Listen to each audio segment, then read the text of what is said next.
अस्सलाम वालेकुम मेरे समझदार पाकिस्तानी। मेरा नाम रेहान तारिक है और आप मेरा यूट्यूब चैनल और फेसबुक पेज देख रहे हैं। करोड़ दरूद आका दो जहां नबी मेहरबान मोहम्मद मुस्तफ़ा सल्लल्लाहु अलैहि वसल्लम पर। इस दुआ और इस उम्मीद के साथ इस व्लॉग का आगाज करते हैं कि अल्लाह रब्बुल इज्जत इस मुल्क के फैसला साजों के दिलों में समझदार पाकिस्तानियों के लिए नरमी पैदा कर दे। अभी जिस वक्त मैं आपसे मुखातिब हूं तो पाकिस्तान की पॉलिटिकल डोमेन में एक बड़ा भूचाल आया हुआ है। इंतहाई गैर मामूली डेवलपमेंट्स है जो मुझे आपके साथ शेयर करनी है। सबसे पहले मैं आपको बता दूं कि फॉर्मेशन कमांडर्स कॉन्फ्रेंस का एलामिया तो आपने देख लिया। फॉर्मेशन कमांडर्स कॉन्फ्रेंस जो 2 रोज जारी रही, उसके खत्म होने के बाद कोर कमांडर्स कॉन्फ्रेंस भी जरा ये बता रहे हैं कि कोर कमांडर्स कॉन्फ्रेंस भी हो गई है। Chief of the army staff general Asim Munir की जेर सदारत पिंडी में एक और बड़ी बैठक हुई। अब आप सोच रहे होंगे कि इसका एलामिया कहां है, तो जरा ये बता रहे हैं कि फॉर्मेशन कमांडर्स कॉन्फ्रेंस के एलामिया पर अभी आप इत्तफाक करें। कोर कमांडर्स कॉन्फ्रेंस का एलामिया भी रास्ते में है, वो भी आ जाएगा, इतनी जल्दी क्या है। लेकिन कोर कमांडर्स कॉन्फ्रेंस के अंदर चंद अहम फैसले ले लिए गए हैं और उन अहम फैसलों की, जैसे मैंने आपको कहा था कि रिफ्लेक्शन बड़ी तेजी से दिखाई देगी, तो वो दिखाई देना शुरू हो गई है। खास तौर पे जिस वक्त ये दोनों फोरम्स हुए हैं तो वक्त इसलिए अहम है कि इस वक्त में इमरान खान साहब के ट्विटर हैंडल से इमरान खान साहब की जानिब से एक बैन अल-अक़वामी सहाफ़ी को इंटरव्यू दिया गया और अल्टीमेटली वो पब्लिश भी हुआ। जो ट्विटर से ट्वीट्स हुई हदूद रहमान कमीशन को लेकर, उस पर अब एफआईए की तरफ से कार्रवाई की गई है और ये कार्रवाई बेखुदी बेसबब नहीं गालिब, कुछ तो है जिसकी पर्दादारी है। अच्छा, मैं इसको यहीं पर रोकता हूं, मैं बताऊंगा कि हुआ क्या है और एक खत भी सामने आ गया है।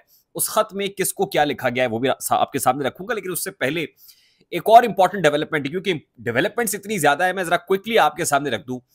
इंपॉर्टेंट डेवलपमेंट यह है कि वजीर आजम पाकिस्तान के अगेंस्ट जो कंटेम्प्ट प्रोसीडिंग्स इनिशिएट करने का मामला है, लाहौर हाई कोर्ट में पहुंचा। एक दरखास्त खातून ने, इश्ना कामरान या इश्मा कामरान उनका नाम है, उन्होंने लाहौर हाई कोर्ट में एक पटिशन की और वजीर आजम पाकिस्तान के अगेंस्ट तौहीन अदालत की कार्रवाई की इस्तदा की। आपने देखा ना कि वजीर आजम पाकिस्तान ने अदलिया में काली भेड़ों का जिक्र किया और उसके ऊपर सुप्रीम कोर्ट ऑफ पाकिस्तान में आज उसकी बाज़गश सुनाई दी। पहले जस्टिस जमाल खान बंदूखेल ने बात की, फिर जस्टिस अतर मिनल्ला ने बात की। काली भेड़े नहीं है, काले भूंड है, जिसको पंजाबी में कहते हैं ना, काले भेड़ है, काले भूंड है। ये जस्टिस अतर मिनल्ला ने कहा और बड़ा स्ट्रॉन्ग मैसेज दिया अटॉर्नी जनरल को, जाके वजीर आजम को कह दीजिएगा अगर आपको लगता है ना वो काली भेड़े हैं तो बातें ना करें, रेफरेंस लेके आए। अच्छा, दरियसना वजीर आजम पाकिस्तान के अगेंस्ट जो कंटेम्प्ट की प्रोसीडिंग्स की कार्रवाई है वो इनिशिएट करने से मुतालिक लाहौर हाई कोर्ट में एक दरखास्त समात के लिए मुकर्रर हो गई है और ये दरखास्त पे समात, वो कहते हैं ना चट मंगनी और पट ब्याह, चट मंगनी और पट ब्याह वाली मामला है कि कल ये दरखास्त लग भी गई है और जस्टिस वहीद खान साहब लाहौर हाई कोर्ट के जज हैं, वो इस पर समात करने जा रहे हैं। Lahore high court Islamabad high court के बाद वो दूसरी कोर्ट है कि जो बड़ी इनकलाबी हुई हुई है। इस्लामाबाद हाई कोर्ट के 6 जजेस के खतूत अपनी जगह पर, लाहौर हाई कोर्ट के जो चीफ जस्टिस हैं शहजाद मलिक साहब, वही टक्कर लेके खड़े हुए हैं।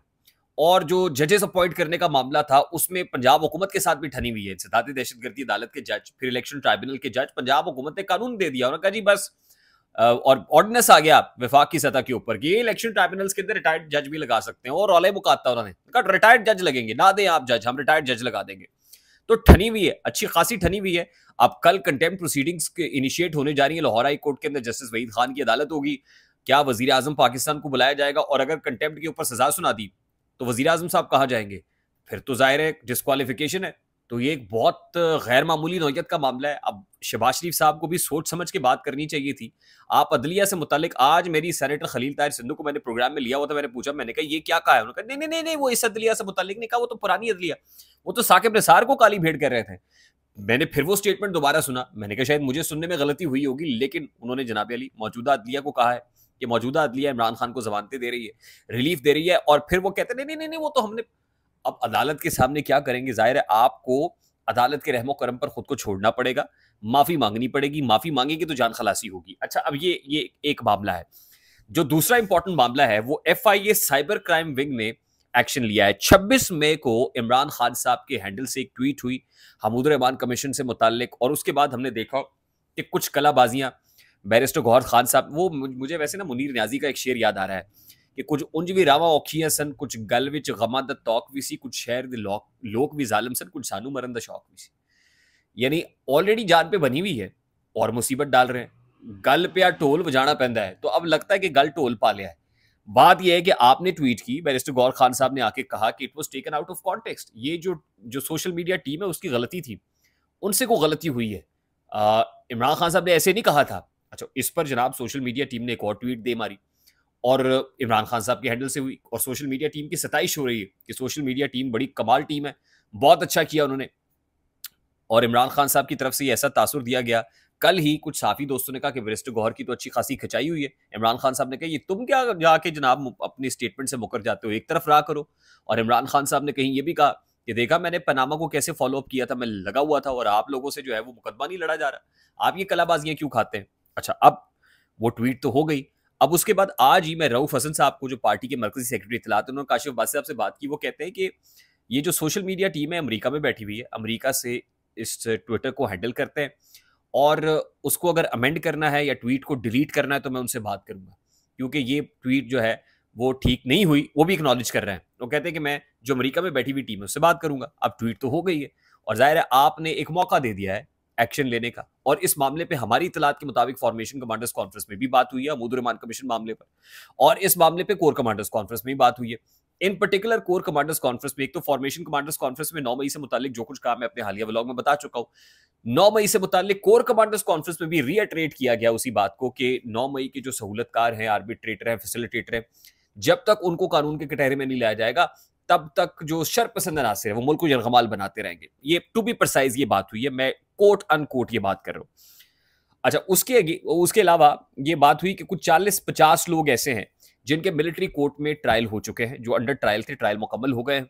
सुप्रीम कोर्ट ऑफ पाकिस्तान में क्योंकि मामला ऑन होल्ड है, जैसे ही होल्ड उठेगा इंतजार किया जा रहा है और वैसे ही जनाब ये सजाएं सुना दी जाएंगी और अल्लाह अल्लाह खैर सल्ला, यानी इंतजार सुप्रीम कोर्ट से किया जा रहा है। इसीलिए बार बार कहा जा रहा है कि जल्द अज जल्द इनको कानून के कटहरे में लाके करार वाकई सजा दी जाए। अच्छा, अब साइबर क्राइम विंग ने FIA के जो काम किया है उस सिलसिले में 4 लोगों से पूछगछ करना मकसूद है, जो वो बता रहे हैं। Number 1 is Imran Khan, number 2 is barrister Gauhar, number 3 is Rauf Hasan and number 4 is Omar Ayub. ये 4 लोग हैं जिनसे पूछगछ की जानी है। अब इमरान खान से FIA cyber crime team jail में जाके पूछगछ करेगी और उसके लिए उन्होंने जुडिशियल मैजिस्ट्रेट इस्लामाबाद को एक खत लिख दिया और उस खत के अंदर FIA साइबर क्राइम विंग ने जो प्ली ली है और खासतौर पर जो चार्ज फ्रेम किया है वो ये है कि ट्विटर हैंडल पर 26 मई को जो ट्वीट की गई वो फौजी जवानों को फौज से बदजन करने के मुतरादिफ था। फौज के अंदर बगावत की एक मुनज़्ज़म कोशिश की गई है, इदारों में तफरीक पैदा करने की, बगावत पैदा करने की एक मुनज़्ज़म, एक कोऑर्डिनेटेड एफर्ट की गई है और ये एफर्ट इमरान खान साहब के ट्विटर हैंडल से हुई है। अब जरा ये बता रहे हैं कि ट्विटर टीम को भी लिखा जाएगा, पाकिस्तानी अथॉरिटीज लिखेंगी और कहेंगी कि इमरान खान साहब का जो ट्विटर हैंडल है बंद करें। वैसे एक चीज तो मुझे समझ नहीं आती कि पाकिस्तान में वैसे ही ट्विटर बंद है, ये हुकूमत को ट्विटर की खबरें कहां से पहुंच जाती हैं। ये कौन है जो VPN लगा के ट्विटर इस्तेमाल करता है? और ट्विटर टीम को जब आप लिखेंगे तो ट्विटर टीम आगे से क्या कहेगी कि पाकिस्तान से ट्विटर बंद है, तुसी केड़े ट्विटर की गल कर रहे हो, इमरान खान का ट्विटर बंद करना है, तुसी तो पूरे पाकिस्तान का बंद किया है। ये बात करेंगे वो। अच्छा, फिर दूसरी बात यह है कि सोशल मीडिया के हवाले से भी चंद बैन्स, पाबंदियां, एक्शन, कार्रवाई, कमांडो एक्शन, ये सब कुछ होने जा रहा है। और इस हवाले से जब 9 मई 2024 को chief of the army staff general Asim Munir ने लाहौर गैरिजन के दौरे के मौका पर कहा था कि हमारे सब्र को लामहदूद ना समझा जाए, यही बातें फॉर्मेशन कमांडर्स कॉन्फ्रेंस और कोर कमांडर्स कॉन्फ्रेंस में हुई और उस पर एंडोर्समेंट ली गई है। अब उनका एक्शन होगा, एक्शन नहीं होगा तो हम आगे नहीं बढ़ सकते। ट्विटर बंद करें, फेसबुक बंद करें, यूट्यूब कंट्रोल करें, ये सारे मामला आने वाले दिनों में बड़ी तेजी से बड़ी सूरत के साथ होते हुए नजर आ रहे हैं। मैच पड़ गया है एंड गल वध गई है मुख्तारिया। आई होप मेरी बात आप तक पहुंची होगी। अगर पहुंच जाए तो वीडियो को लाइक और शेयर करना मत भूलिएगा। चैनल पे नए तो चैनल को सब्सक्राइब कर लीजिएगा, बेल आइकन जरूर दबाइएगा। मुझे रेहान तारिक को इजाजत दीजिए, बहुत सारा ख्याल रखिएगा। अस्सलाम वालेकुम।